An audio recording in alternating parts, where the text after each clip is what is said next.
देखते हैं कि इसकी एक्सप्रेशन इसकी जो आती है चार्ज टू मास वैल्यू जिसकी होती है एच स्क्वायर आर ओवर हमारे पास ई के बराबर आती है। तो अब इसमें एच क्या है, एच इसमें होती है इसकी मैग्नेटिक फील्ड की स्ट्रेंथ होती है, आर ये मैग्नेटिक फील्ड का जो रेडियस होता है वो, और ई इसकी होती है इलेक्ट्रिक फील्ड। यहाँ पे आप ये देख सकते हैं कि ये जो इसका रेडियस है ना, रेडियस को आप इंक्रीज या डिक्रीज कर सकते हैं by changing the values of H and E. मैं कहता हूं कि अगर ई की वैल्यू, इलेक्ट्रिक फील्ड की वैल्यू मैं बढ़ा देता हूं और एच को मैं कांस्टेंट रखता हूं, इलेक्ट्रिक फील्ड मैंने बढ़ाया लेकिन मैग्नेटिक फील्ड को मैंने कांस्टेंट रखा, तो इसका रेडियस जो होता है वो यहां से लेके यहां तक इंक्रीज हो गया। या आप कह सकते हैं इसको उल्ट फिनोमेना में उल्टा आप कर सकते हैं कि ई की वैल्यू को आपने कांस्टेंट रख लिया, एच की वैल्यू को आपने इंक्रीज कर दिया मैग्नेटिक फील्ड को, तो तब भी उसका रेडियस बढ़ जाता है। और जब आपने आइसोटोप्स को अलग किया तो डिफरेंट रेडियस वाले वो डिफरेंट पॉइंट्स पे गिरते हैं और हमें उनके एग्जैक्ट मासेस के बारे में पता चल जाता है। उसके बाद आप देखेंगे इलेक्ट्रोमीटर या आयन कलेक्टर क्या होता है, ये पेपर में अलग से क्वेश्चन आता होता है। यहाँ पे इंतहाई इंपॉर्टेंट आपका क्वेश्चन है व्हाट इज इलेक्ट्रोमीटर एंड या फिर गिव इट्स फंक्शन। इलेक्ट्रोमीटर क्या होता है और इसका आपने फंक्शन देना है। अब यहाँ पे से इलेक्ट्रोमीटर का जो दूसरा नाम होता है वो आयन कलेक्टर होता है। ये एमसीक्यू पेपर में आएगा कि इलेक्ट्रोमीटर इज आल्सो कॉल्ड, और नीचे 4 ऑप्शन दिए होंगे तो आपने आयन कलेक्टर के ऊपर लगाना है। अब ये लफ्ज में वही बात आ गई कि केमिस्ट्री में ज्यादातर टर्म्स ऐसी होती हैं कि आप लफ्ज से उसका मीनिंग, आप डेफिनेशन का अंदाजा लगा सकते हैं। फॉर एग्जांपल इलेक्ट्रोमीन हमारे पास होता है जनाब के चार्जेस, और या फिर आप बिजली कर लें चलें, और मीटर का मतलब होता है मीटर। तो इलेक्ट्रोमीटर का जो मतलब होता है, इलेक्ट्रोमीटर का फंक्शन होता है वो ये होता है कि ये जो चार्ज डिवेलप करता है, ये इलेक्ट्रिक करंट डिवेलप करता है। उस इलेक्ट्रिक करंट की जो स्ट्रेंथ होती है वो हर आइसोटोप जो पिक करता है उसकी स्ट्रेंथ अलग होती है, और इस स्ट्रेंथ की बुनियाद के ऊपर फिर हम उन्हें आइसोटोप्स को आगे अलग अलग कर लेते हैं।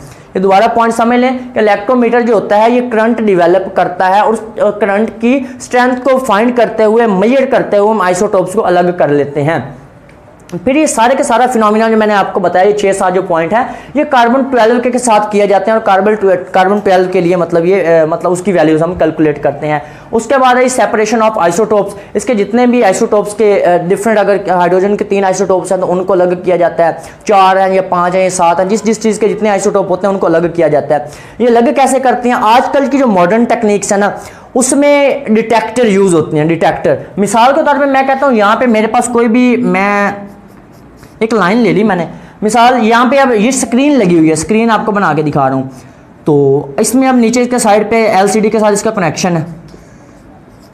अब होता क्या है कि वो यहाँ से उसने रेडियस फील्ड में उसने घुमाया, जब मैग्नेटिक फील्ड ने उन डिफरेंट जो आइसोटोप्स होते हैं, तो एक यहाँ पे गिरा, मतलब जिन जो यहाँ पे आके ज़्यादातर टच होते रहे यहाँ पे, तो उसने एक पीक की वैल्यू बना दी इस तरह, बहुत बड़ी पीक, क्योंकि यहाँ पे ज़्यादातर आके टकराए हैं। ये हाइड्रोजन के लिए मैं आपको बता रहा हूँ।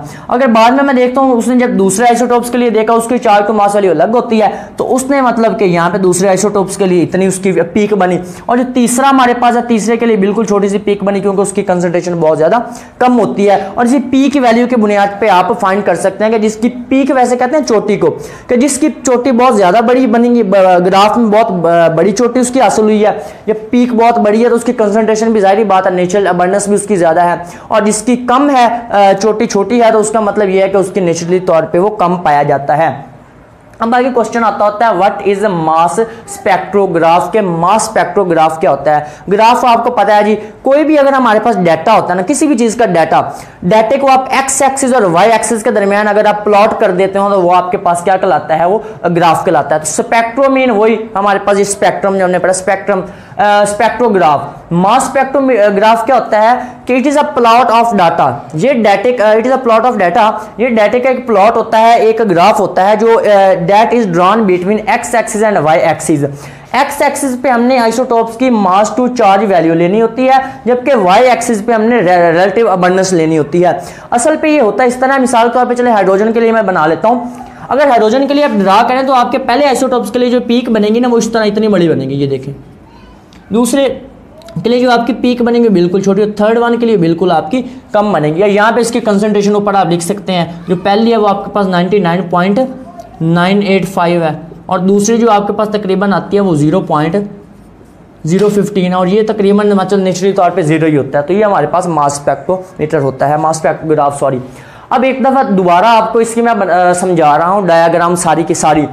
होता इस तरह से है, वो कोई भी चीज़ जिसका हमने उसका मास जो है फाइंड करना होता है आइसोटोप का, उसे हमने यहाँ से उसमें इंसर्ट करवा दी इस चैम्बर में, और चैम्बर में जब आपने उसे इंसर्ट करवाया तो यहाँ पे उसे सबसे पहले वेपोराइज किया जाता है और प्रेशर अंदर बहुत कम रखा जाता है। जब आपने वेपोराइजेशन करवा ली उसके बाद आपने यहाँ पे आयोनाइजेशन करवानी है, high energy beam neutral atom के ऊपर फेंकनी है, उनके जो इलेक्ट्रॉन होंगे वो वहां से निकल जाएंगे, वहां पे वो आयंस बन जाएंगे, और फिर आगे हमारे पास नेगेटिव प्लेट्स लगी होती हैं, उनके ऊपर पॉजिटिव चार्ज आया था, पीछे जो हमारे पास थे आयंस तो बने थे, तो positive charge negatively charge plate की तरफ बहुत स्पीड के साथ आता है और इसको हम एक्सेलरेशन कह देते हैं।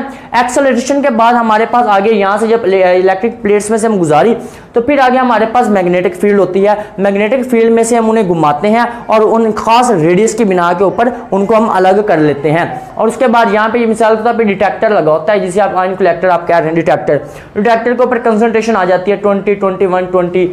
मिसाल के तौर पर अब ये कंसंट्रेशन दी हुई है नियॉन गैस के लिए, तो ये इनकी नेचुरल अबंडेंस होती है। उम्मीद है आपको यहाँ तक समझ आ गया होगा। इंशाल्लाह